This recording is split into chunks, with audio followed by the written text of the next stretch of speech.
Mayegun don't come, so my people make you loud. Oh yo yo, Mayegun don't come. Oh yo yo, my people make you shout. Oh yo yo, Mayegun don't come. Oh yo yo, Mayegun don't come, man of the masses. Oh yo yo, Mayegun don't come. Oh yo yo, Mayegun die.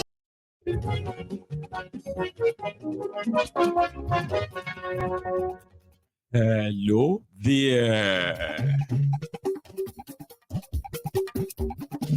Mayegun làwa mọ̀ làmọ̀ tó dodo.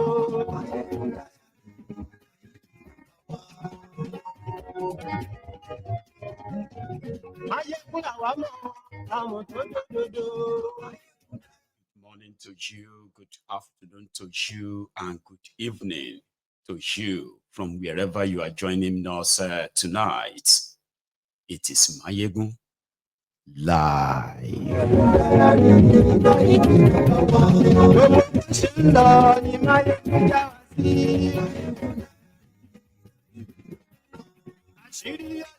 As usual, take your time. Read the caption of the broadcast, the description of this broadcast. Share it. Like the broadcast. Invite your friends, invite your not so friendly friends. Tell them, Mayegun today. YouTube.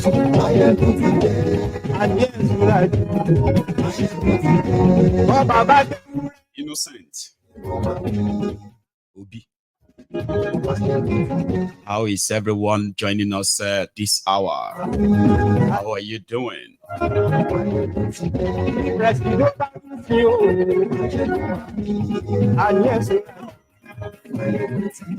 is a community called Kushi in Niger State. It is from the local government called Munya local government area of Niger State. Over 200 people have been confirmed kidnapped. Seems everybody just kind of live on. Moving on. Tifnumbu was in Lagos. Apart from the inconvenience that he brought to the people of Lagos, coming to commission a rehabilitated road, and at the same time to come and recommission already commissioned road. Also to launch is coastal road or coastal highway to nowhere.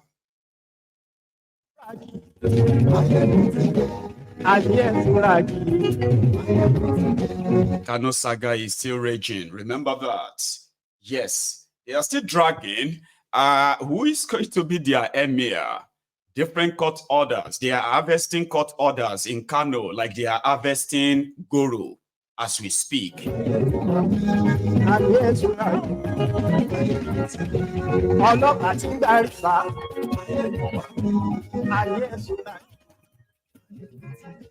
Also, sadly, remember those students, the Confluence University students kidnapped about 2-3 weeks ago.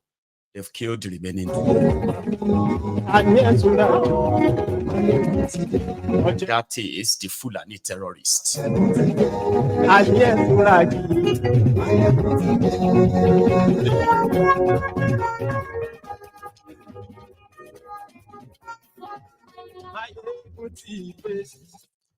So much today. Now, good morning to you. Top of the moment to you. Good morning to you. Good afternoon to you. And then good evening to you as you are joining this hour. It is Mayegun Live. And we are starting from the news that it's not news in Nigeria. How do people kind of live with the stories of mass kidnappings, and people kind of just move on? They read it like anything else. Ronaldo scored 4 goals for his club. Oh, that's great. 200 people got kidnapped in Niger State. 200 people. Okay. What's that? Oh, Tifnumbu is going to... That's how you see the news. Now, the people from this community speaking, I mean, the survivors, speaking to the press or speaking to giving the accounts of what happened. They said these Fulani terrorists invaded their community. And don't ever forget that their governor, the governor of Niger State, his name is something Bago, or remember that, Bago. Now, that Bago guy came out and he said publicly, he said the military should not come to Niger State to flush out terrorists because Niger State is the largest concentration of the Fulani terrorists in Nigeria. According to him, they have more than 1 million, according to him, Fulani herdsmen in Niger State alone. He didn't want to call them terrorists. He said, we have these bandits here, but we want to make life better for them. We want to discourage them from crime, kidnapping, robbery, stuff like that. That's what he said. He said they are going to use non-kinetic forever, which means the soldiers, the military should stay away. Niger State is the place where the Fulani terrorists have been so well killed. Baba, they fire a land surface to here rocket launcher. Okay, not rocket. What do you call that? Baba, these guys shot down military fighter jets. Do you know how military fighter jet flies? Right? I'll tell you. Now, they have killed over, in Niger State alone, no, in the last 2 years alone, these terrorists, they have killed more than 50 different security personnel, from soldiers to policemen to civil defense to JTF. They kill them at will and kidnap some of them if they have to. In Niger State. And what happened 2 nights ago was that the people of Kushi, that is the name of the community. Hang on, let me see if I get that right. Yes, Kuchi. Now, the people of Kuchi, who have always been under the incessant attacks of these terrorists, okay, they say when they came in their hundreds, right? And they ransacked from village to village. Kushi alone lost 160 people who are currently being held captive by the Fulani terrorists somewhere inside that Niger State forest. And you know what? These are just ordinary folks. I'm talking about ordinary folks who have been browbeaten by the failing economic policies of different governments in that contraption. These are those who are the victims of bad governance. But yet, they have become so vulnerable that they have become more or less like the pawn on the chess table of those who are supposed to keep them safe from the Islamic Fulani jihadists that are doing this. Now, you see the conflict of how do we tackle this terrorism has been a big issue, especially with different governments in Nigeria, because those who are sponsoring the terrorists, they are also those who are holding different powerful political positions, government positions, military positions in Nigeria. Compromised individuals who are so comfortable to negotiate for terrorists, while their own citizens are being subjected to, oh God, for the past 8 years, Bukuwari's government, state government, all they have been telling us for peace, they said we should be negotiating for peace with the terrorists who have sworn to slaughter us because we are infidels to them. We do not worth anything to them. We do not want to have anything to do with them as well. Okay? If not because they forced all of us together in this contraption, we will never have anything to do with them. We can be our infidel in peace without having to worry about their type of Islam, the jihadism that they are bringing. So they said we should negotiate with them, give them our land for peace. None of these terrorists has been arraigned or prosecuted for all of their crimes. Rather, they have been so rewarded. They call them repentant terrorists, by the way. Do you feel comfortable that over 200 people have been kidnapped in Nigeria? It doesn't really move anyone. Omo, like me, Nigeria to finish. Majority of you are liars. Majority of you shouting you're one Nigeria, you are liars. You have a place, you want to call that a country. Not even your government acknowledges this kidnapping. Because it is like, if you don't see evil, don't say evil. Anybody talking about this insecurity is the enemy of Nigeria, not them who have right now. If you have been kind of following their development in Nigeria, they are trying to put a lot of things together to say Tifnumbu has achieved. For example, they said this economic reform has transformed your lives. It's the best that you are also happy. That last 1 year. Tifnumbu's economic policy, foreign exchange, all those things, they are dumping them on people now. To the point that Bokuwari commissioned Third Mainland Bridge. When Fashola said he was renovating it then. Now, they felt like, oh, we didn't do it well. Excuse me. They re-awarded it. And around that time, Tifnumbu came in. Now, they have finished what they have done on Third Mainland Bridge. They have listed it as achievement of Tifnumbu.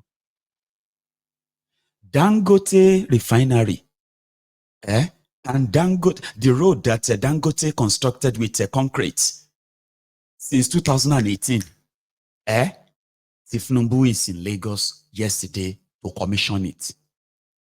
Dangote was there too, reading speeches. A lot of them were there. Akpabiole and the rest of, they were all there reading speeches. Tifnumbu's this. And that's when Tifnumbu said, his coastal road, when completed, is going to generate over 30 million businesses. 30 million, not 30 million jobs, so businesses, that's what he said. He said, you see this coastal road that is going to cut across this, across that line, right? It's going to bring businesses from all over the world.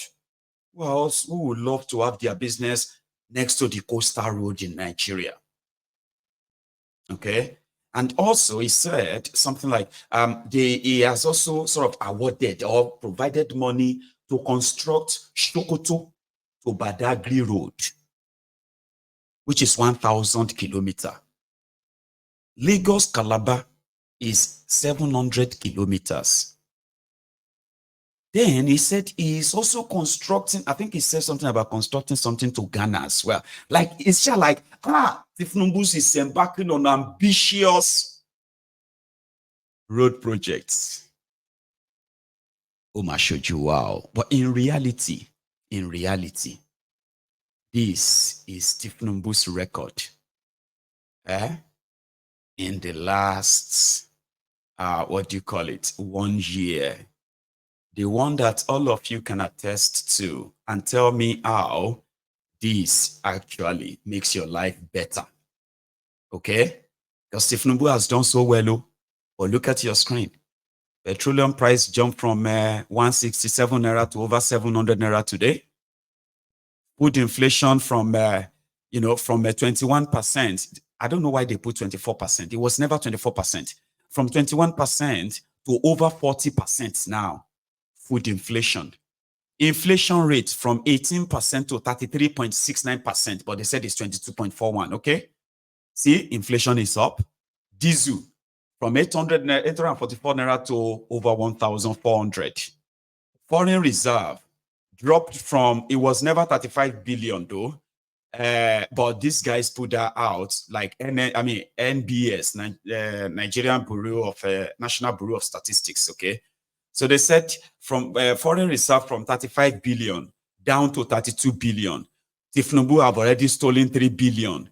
in your foreign reserve in a year. He added no shishi to it. Okay. Now, here is another one. Exchange rates from 461 naira to $1. It jumped to 1,479 naira official rates now. Okay. Oil production. Okay. They said that one has increased. We should have given them more money, Abby. Now, take a look at the GDP growth. It's also another cuckoo. They said, yeah, oh, Nigeria GDP growth rate has increased. You see these two, that, oh, Nigeria is now producing extra 100,000 barrels. Oh, Nigeria has gained 30, what is this one? So Nigeria has gained 37 or 47.47%, all right, GDP growth rate. Meanwhile, public debt, Tifnumbu has already taken over 10 trillion naira. 10 trillion naira, what do you call it? Within a year, public debt. This is the money that Kadobi printed for him, okay? Then interest rates from 18% to 26.25%.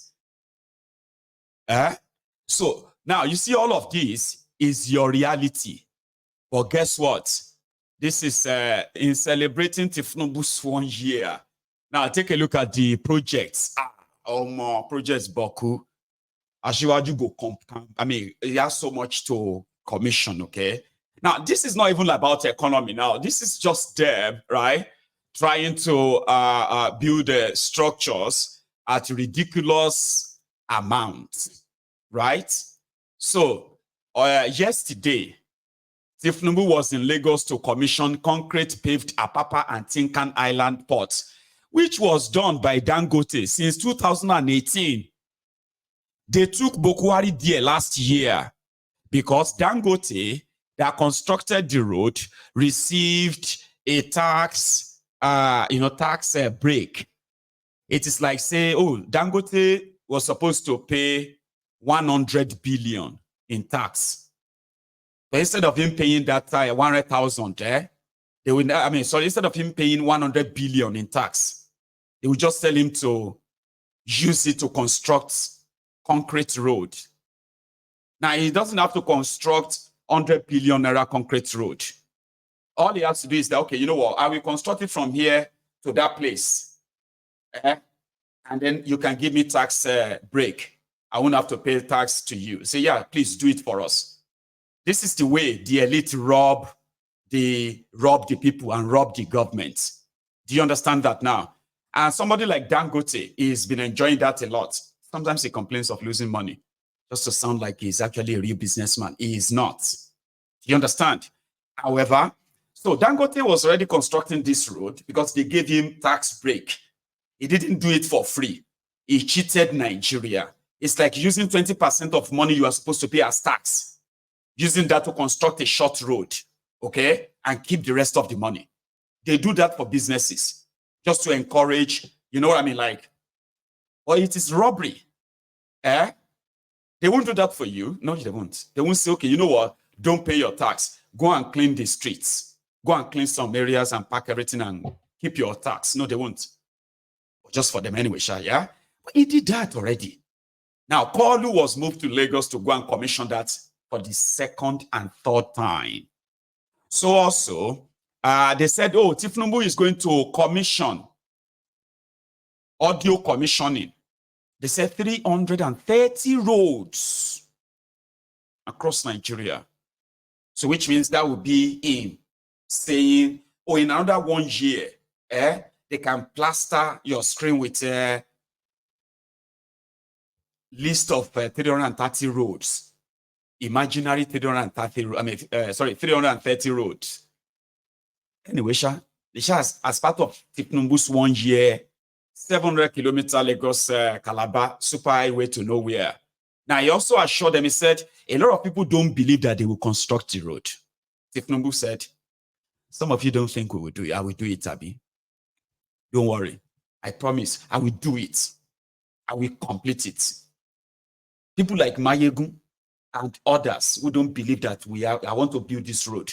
Okay, I promise you now, I assure you, I will build it. Okay.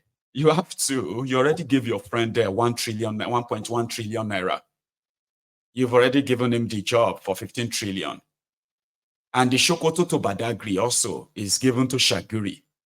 So if, if Lagos to Calabar, 700 kilometer is worth 15 trillion, which is practically like $12 billion. So how much do you think Shokoto to Badagry of 1,000 kilometers will cost? None of this will see the light of the day. It's not because it's not good though. Okay? Like, listen to me. Infrastructure is good, especially if it is serving the immediate need, which Nigeria seriously needs. Abi? But when you know that the intention is actually not to build any road, okay? But the intention is to make an impression good enough, convincing enough to make people believe that you want to actually construct 1,700 kilometers of road. Sure you get? I will be here. Because I've told you many times, all right, what we feel about Ifnumbu doesn't really count. What we say about Ifnumbu doesn't really count to what Ifnumbu thinks of himself and those around him, the bunch of thieves around him. Some of these thieves that a lot of you are waiting to see if God will touch them and they will change around Lola. So me telling you right now that I will be here and there will be no road built. Okay? So let them do their Lagos side, 47 kilometers. And that is the only one that they will build. Yes. In fact, they have made people of Calabar to believe now that, you know what, we're also going to start the building from Calabar so they can meet. Impressive. So the thing here is this. If people like Mayegu believes that Tifnubu is a criminal, okay, and what the criminals does most is to come, to steal, to destroy, and to kill. Now, it is now left for Tifnubu, not me, to prove people like us wrong. But they can't. As much as I would actually love them to prove me wrong, I mean, if you begin to generate over 50,000 megawatt electricity, and you are distributing over 40,000 or the old 50,000, do you think if I like Tifnubu or not, why did that? Now, if suddenly the Nigerian military and the rest of them that are already compromised decided that they once and for all they want to end the terrorism industry that is so huge in Nigeria right now, by the way. And then they decided to start going after those terrorists, clearing them out, killing as many as they can, arresting as many as they can, and put them on trial to life in jail, build Don Sambisa Forest into a concentration camp, and put all the terrorists there, let them die one by one. And see if somebody like Mayegun will still come out and say, hey, Nigeria is not safe, they are kidnapping people when they are not. All I'm saying is that it doesn't matter how you feel, okay? You see, logic, you cannot step logic in his head. We know what these guys represent, and we know what the end goal is going to be. If there is going to be anybody to change that, it is not you, it is not me, it is these guys who have sworn to suck you dead, not dry, dead. And I'm here to tell you, right? So we are going to go to Lagos, where they all pretended that over 200 Nigerians are not currently in the captivity of the Fulani terrorists in Niger State. Let's pretend that nothing is going on. Oh, sorry guys, I'm about to play Tifnubu's video. So, apart from the fact that you can listen and just laugh, Hmm? I beg of you not to listen to him like you are expecting anything meaningful. Oh. He's not reading it. Oh. Eh? I mean, well, he's not reading everything there. Oh. He's talking from his